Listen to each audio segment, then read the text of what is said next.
Buenas tardes, profesora Alejandra de Fátima Centurión Mendoza. Soy el estudiante Wilson Antonio Zúñiga Pesantes de la Facultad de Derecho de la Universidad Tecnológica del Perú. Y en esta vez el tema que voy a abordar es crecimiento y desarrollo económico en el Perú en las 3 últimas décadas.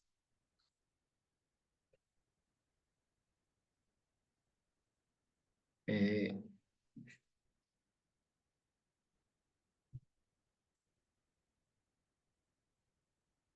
El crecimiento y desarrollo económico en el Perú en estas 3 últimas décadas ha experimentado una transformación económica y significativa, marcada por la implementación de un modelo neoliberal inspirado en las ideas de Milton Friedman y la Escuela de Chicago.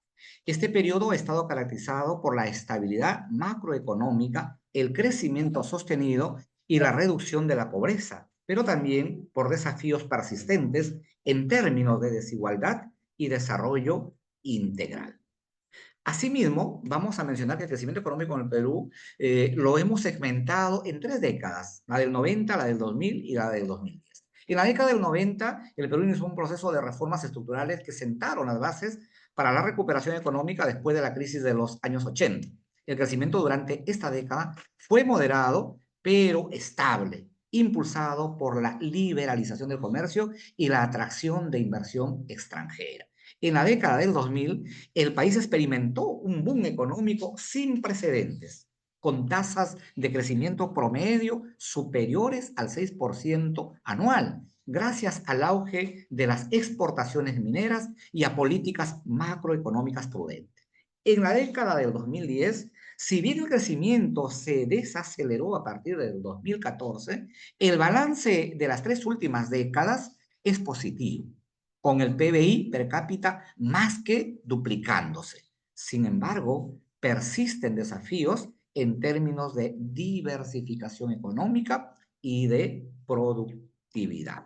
Eh, Asimismo, vamos a decir que el desarrollo económico y social está muy estrechamente ligado a la reducción de la pobreza, pero también hay desigualdad persistente y vamos a tener que ver los índices de desarrollo humano. En función de la reducción de la pobreza, el Perú ha logrado una reducción significativa de la pobreza que pasó del 58.7% en el 2004 al 20.2% en el 2019. Este avance se atribuye al crecimiento económico sostenido y a la implementación de programas sociales focalizados. En función de la desigualdad persistente, diremos que a pesar de la reducción de la pobreza, la desigualdad sigue siendo un desafío importante, con el coeficiente de Gini manteniéndose en torno a 0.43 en las últimas décadas.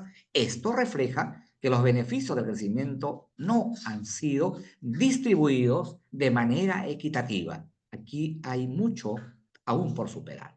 En función a los índices de desarrollo humano, diremos que el Perú ha experimentado avances en indicadores de desarrollo humano, como la reducción de la mortalidad infantil y el aumento en la cobertura educativa. Sin embargo, persisten brechas en la calidad de los servicios, especialmente en las zonas rurales, donde son aún muy precarias. Hablemos ahora de la estructura productiva y su diversificación. El Perú afianza esta estructura productiva en función de la minería y las exportaciones. La minería sigue siendo un pilar fundamental en la economía peruana, representando alrededor del 10% del PBI y más del 60% de las exportaciones totales.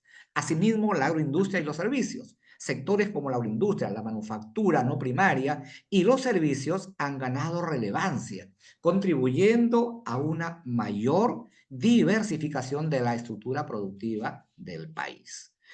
La vulnerabilidad a los shocks. A pesar de la diversificación, la economía peruana mantiene una alta dependencia de las industrias extractivas, lo que la hace vulnerable a las fluctuaciones de los precios internacionales de las materias primas, ya que todavía nos falta la gran industrialización. Informalidad laboral. El Perú enfrenta el desafío de la alta informalidad laboral, con alrededor del 70% de la fuerza de trabajo en el sector informal, lo que limita el acceso a beneficios sociales y afecta la productividad. Asimismo, vamos a ver la influencia que tuvo el neoliberalismo y el pensamiento de Friedman. ¿En función de qué? En función de la estabilidad macroeconómica. Las políticas neoliberales alineadas con las ideas de Friedman, lograron reducir la inflación y mantener la estabilidad macroeconómica en el Perú. Hubo una apertura comercial. La liberalización del comercio y la firma de tratados de libre comercio impulsaron las exportaciones y atrajeron inversión extranjera a nuestra patria, como también el proceso de privatizaciones. La privatización de empresas estatales, siguiendo las recomendaciones de Friedman, fue una de las principales reformas estructurales implementadas. Desafíos persistentes.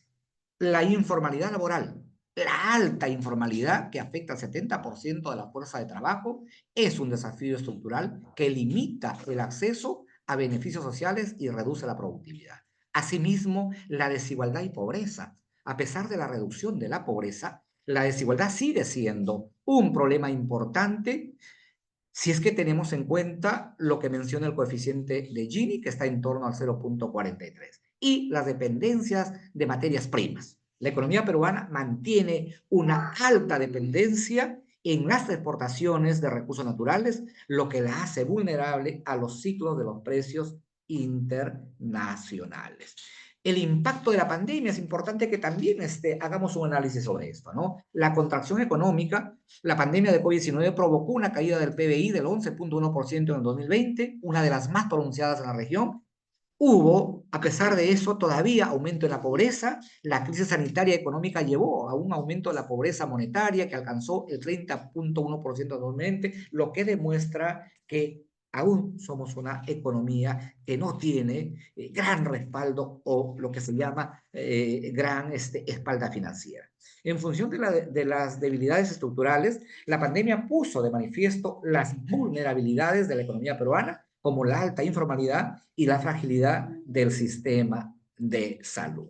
Y por último, vamos a analizar las perspectivas y desafíos para el futuro. Y aquí tenemos que trabajar en la diversificación productiva, continuar con la diversificación de la estructura económica, reducción de dependencia de las industrias extractivas, será clave para un crecimiento más sostenible e inclusivo. La mejora de la educación, invertir en la calidad de la educación y la formación profesional es fundamental para aumentar la productividad y generar oportunidades de empleo. Y por último, el fortalecimiento de la protección social, ampliar y mejorar los sistemas de protección social, especialmente en tiempos de crisis, contribuirá a una recuperación más equitativa y resiliente. Muchas gracias.